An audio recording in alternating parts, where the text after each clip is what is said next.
a entregar? Mira, la verdad, el perro no es de nosotros. No, Es de las personas de el... allá Ajá. arriba. Sí, pero yo necesito el perro. Es que la verdad. Es que dice que se lo vas a entregar. Pero no, pues es que la verdad, el perro no es de nosotros. Sí, yo sé que no es de...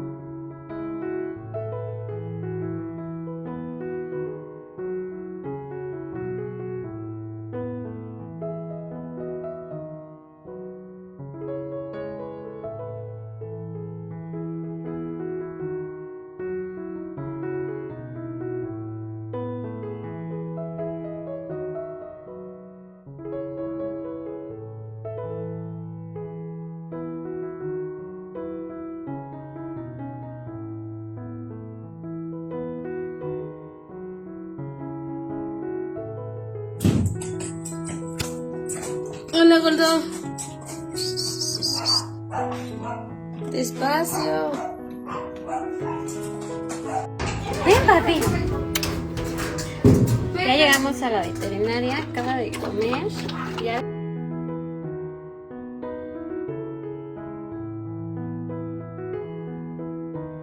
Hanna está feliz, Gabriel está feliz. ¿Qué te parece? ¿Verdad? Mañana que ya estés bien te sacamos. ¿Estás feliz? ¿Sí?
Aquí estamos.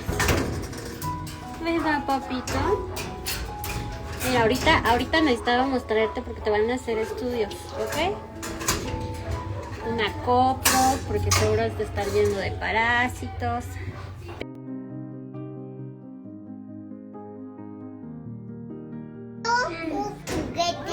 Se quería comer el juguete, pero ya va a estar bien. Aquí. Partí un juguete a la mitad.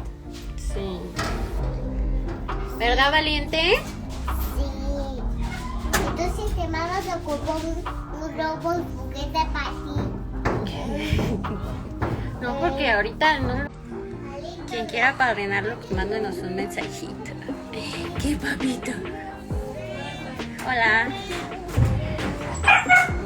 ¿Cómo se apadrina? Pues puede ser enviándole un apoyo, puede ser viniendo a la veterinaria a pagar directamente, o puede ser